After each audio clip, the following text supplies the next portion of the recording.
Nakasalalay sa kanyang ina ang pagka-Pilipino ni Bamban Mayor Alice Guo ayon sa isang dating Supreme Court Associate Justice. Nakasaad kasi sa 1987 Constitution na kailangang Pilipino ang nanay o tatay ng isang tao para maging Filipino citizen. Ang sagot ng kampo ni Guo sa pagtutok ni Joseph Moro.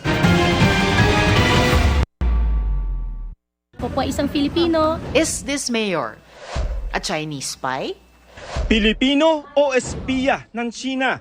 Yan ang tanong na umiikot matapos ang tila hindi malinaw na pinagmulan ni Bamban Mayor Alice Guo. Sa konstitusyon nakasaad kung sino ang maituturing na mga Pilipino.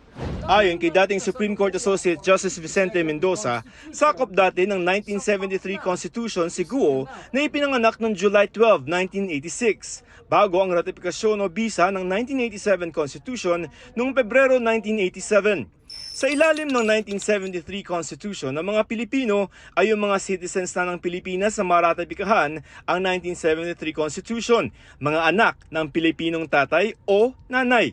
Nag-elect o piniling maging Pilipino batay sa 1935 Constitution at mga naturalized na mga Pilipino.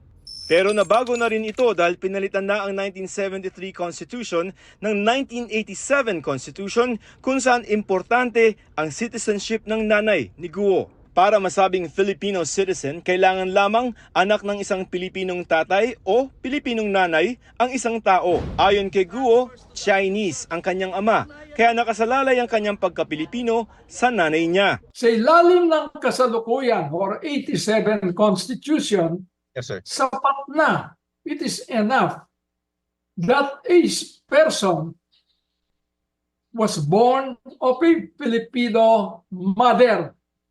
Mother. Tama na yun. Hindi na kailangan siya ay nag-elect ng Philippine citizenship.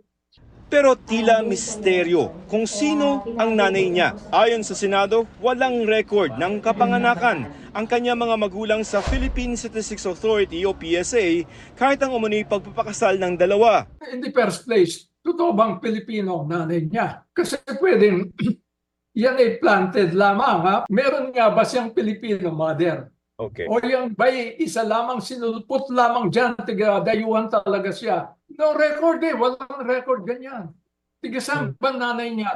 Yung bang nanay niya pinanganak doon? Bakit walang record yata? Dagdag pa ni Justice Mendoza, mahalagang masagot kung ano ang tunay na citizenship ni Mayor Guo dahil posibleng issue raw ito ng national security. Hindi pag sinabi niyang ganito, maniniwala ka kagad. Hindi pinag-uusapan ng burden of proof dyan. Hindi tayo nasa husgado. Okay. Ang kailangan dyan mag-imbestigas. Oo, Jesus Mario Joseph,